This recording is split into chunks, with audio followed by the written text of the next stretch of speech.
Hey guys, what's up? It's Josh WRB here, bringing you a brand new review. Today, I'm talking to you guys about Annabelle Comes Home.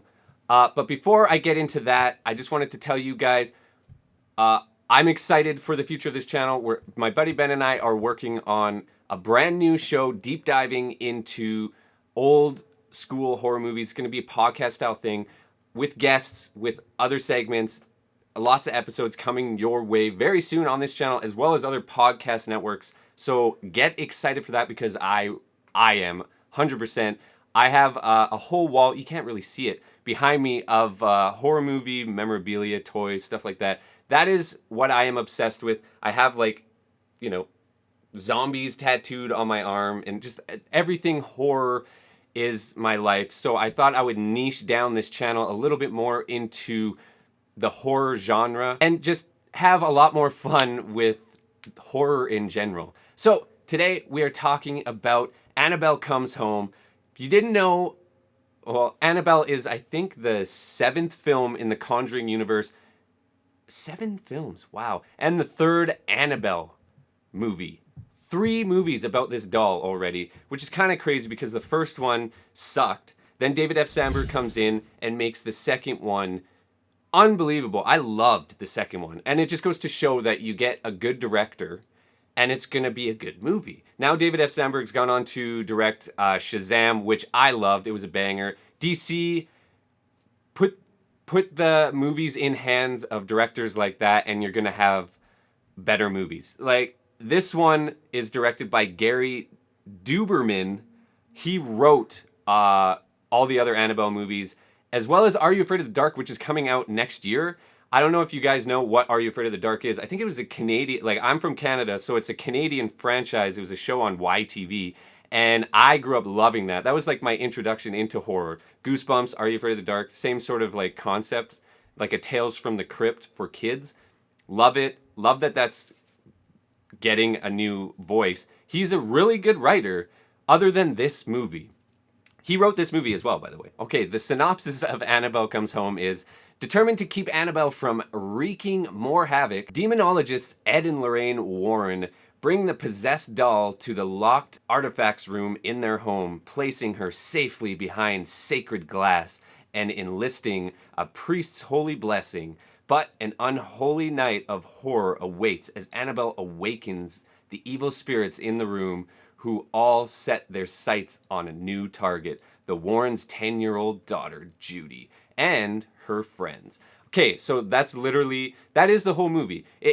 I was really excited to see this because I love Warner Brothers. I love the fact that the studio is trying to bring, or not trying to bring, is successfully brought back studio horror in a way that's kind of like a Marvel Cinematic Universe for horror. I know everyone was trying to do this successfully, but James Wan came out, and I think he set up a good enough franchise that this thing will live on a lot longer than this movie, but I think it should slow down, because if this movie and The Nun are any indication of what is to come, he's given the keys to the wrong people. Like, he set this thing up. James Wan is an amazing filmmaker as well. He made The Conjuring 1 and 2 really well, and it looks like, I don't know, like, David F. Sandberg knows what he's doing as well. The things that he did well in Annabelle Creation, this movie failed to do at all. Like, all the things that David Sandberg did right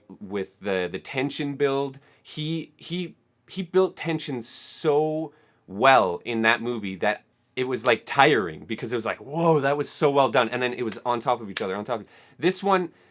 Takes all those horror movie tropes and just throws them on top of each other, and really the only thing this movie has going for it is a jump scare after jump scare after jump scare. There's no story to this whatsoever. It is a bad babysitting night, like a babysitting nightmare. It's all set, like, I know they want to make these movies cheap and whatever, but, like, I don't know how you can go from Annabelle Creation and, like, I felt like, okay, so the first movie, Annabelle, I didn't like, and I didn't know who these characters were, whatever. Now you get the backstory with Annabelle Creation, and I love how that movie ends, and it ends with the beginning of the first movie, tying in the characters and the backstory, and it made me honestly like the first movie more because the second movie was made so well and tied in so perfectly to the first one. Now you're in present day or whatever it would be for the Warrens, and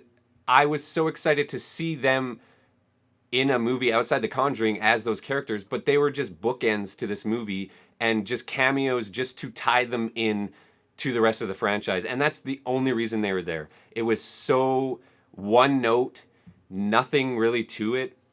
I'm so disappointed in this movie because I love this franchise, and I love like demon movies, and like, you know, I love a good jump scare, but if there's nothing more to a movie and the timing is off on the jump scares as well, it's not going to work. Like they were throwing you off like, oh, this is an obvious spot for a jump scare. So then the reveal comes and then there's no jump scare, and then when the ghosts or whatever are there, the timing is off, and all the actual, I don't know, just nothing seemed to really work.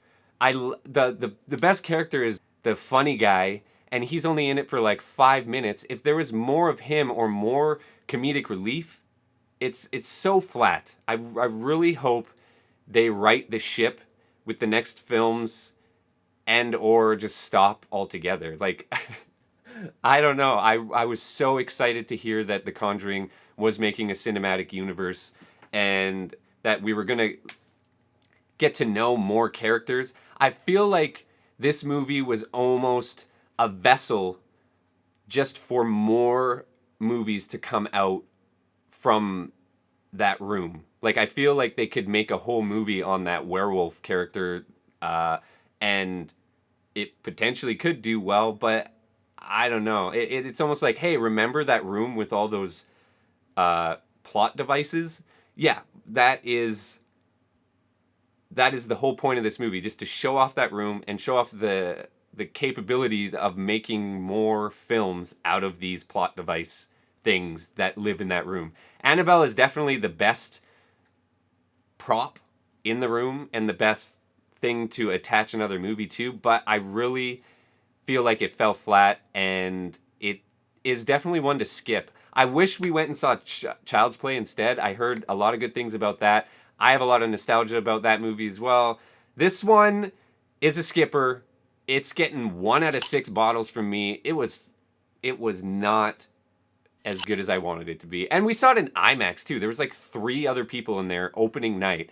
That just goes to show. I don't know why it's getting dumped on a Wednesday. Is it to try and get a better box office cue for its...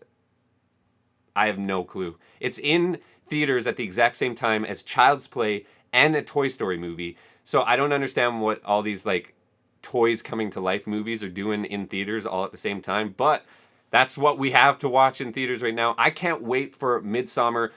I'm going to be reviewing that next on the show, so make sure you guys stay tuned for that. I'm coming back into reviews.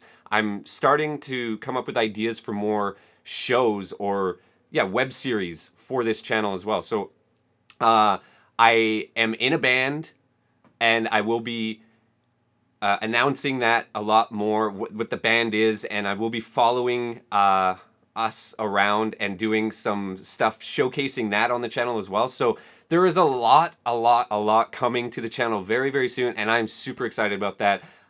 If you guys are interested in any of those things, make sure you guys hit that subscribe button and the like button, or put a comment below. All those YouTube-y things that you can do. So thank you guys so much for stopping by. We'll see you next time.